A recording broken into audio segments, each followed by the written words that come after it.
লায়লার সাথে আমার খুব ভালো একটি সম্পর্ক, ঘনিষ্ঠ একটা সম্পর্ক, আত্মার একটা সম্পর্ক, যে সম্পর্ক কোনো সস্তা না। শোনেন, কাকের মুখে যতই স্বর্ণ বেঁধে দেন সে কিন্তু কাকাই করবে। লায়লাকে নিয়ে আমি ঘুরলে মানুষের সমস্যা কি? লায়লাকে আমাকে বিয়ে করতে হবে, হাঙ্গা করতে হবে, অন্য ঘরের থেকে মেয়ে টানাটানি করবা, সেটা তো দর্শক মেনে নেবে না।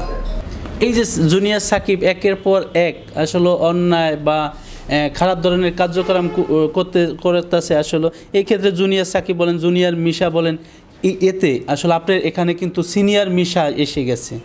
হ্যাঁ, তাদের মান বা সিনিয়র সাকিব যিনি রয়েছেন আমাদের বাংলার টপ হিরো সাকিব খান, আসলে এদের কি মান আসলে হানি হয় কিনা, কি মনে হচ্ছে আপনার বাংলাদেশের কাছে এটা তাদের একটু বলবেন আমাকে?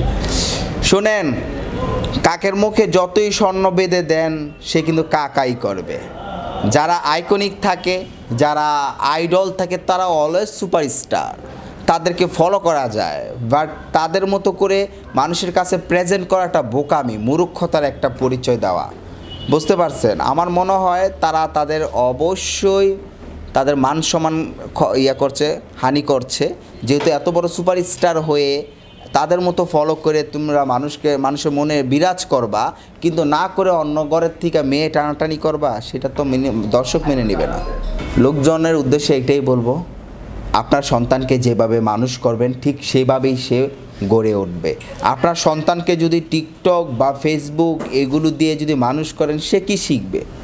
সে এটাই শিখবে যে কিভাবে মানুষকে বউ পটায় নিয়ে আসতেছে, কীভাবে বউ ব্যবসা করতেছে, কিভাবে অশ্লীল ভিডিও বানাচ্ছে, এগুলো তো শিখবে। এগুলো থেকে আপনাদের সন্তানকে বিরতি রাখবেন। আপনার সাথে আসলে লায়লা দেখতেছি খুব মাখামাখি একটি সম্পর্ক, এটা কেন বা এই সম্পর্কের মানে কি, আমাদের এটা নিয়ে একটু বলবেন বা দর্শকদের একটু ক্লিয়ার করবেন। দর্শকও দেখতেছে যে ভিডিওতে প্রিন্স মামু না এসে আসলে লায়লা এসে আপনার আইকনিক সেলুন এটা ওপেনিং করে বা বিভিন্ন গাড়িতেও দেখি ঘুরেন ওর সাথে, আসলে কারণ কি বা সম্পর্ক কি ওর সাথে আপনার?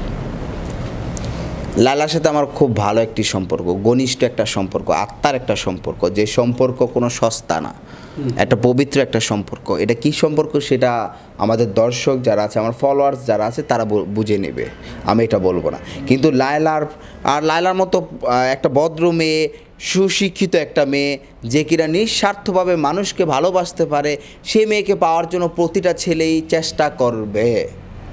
আশা করি বুঝতে পারছেন। আপনিও কি চেষ্টা করেন নাকি? মোটেও না, কারণ লায়লার সাথে আমার একটা মেয়ের সাথে থাকলে, খাইলে, হ্যাঁ, তার সাথে ঘুরলে, তার সাথে ভিডিও বানালে যে সম্পর্কে ঘনিষ্ঠ হয়ে যাব, সেটা তো লো কোয়ালিটি মাইন্ডিং, তাই না? আমার তো লো কোয়ালিটি মাইন্ডের না। আমরা সবসময় চেষ্টা করি মানুষের সাথে সম্পর্ক বজায় রাখার। এই বলে যে একসাথে আমি চটপটি খেয়েছি তার সাথে আমার সম্পর্ক হয়ে গেল, না। আমাদের ভাই বোনের মতো সম্পর্ক হতে পারে, ফ্রেন্ডশিপের মতো সম্পর্ক হতে পারে। লায়লাকে নিয়ে আমি ঘুরলে মানুষের সমস্যা কি? আমি যদি না খেয়ে থাকি, কেউ কি আমাকে খাওয়াবে? লায়লা তো আমাকে খাওয়াবে না। আমি নিজে পরিশ্রম করে, নিজে টাকা উপার্জন করে আমি চলি। এখন আমার পছন্দ যাকে লাগে আমি তো তার কাছেই যাব। প্রত্যেকটা মানুষের কিন্তু স্বাধীনতা আছে, কারণ বাংলাদেশ হচ্ছে একটি গণতান্ত্রিক দেশ, এখানে প্রত্যেকের স্বাধীনতা আছে। আমি এখন লায়লার সাথে ঘুরলাম এ বলে কি লায়লাকে আমাকে বিয়ে করতে হবে, হাঙ্গা করতে হবে? মোটেও না। এরকম যদি হয় তাহলে চিন্তা ভাবনা করলে আই ডোন্ট কেয়ার, আমি আমার রাজ্যে রাজা।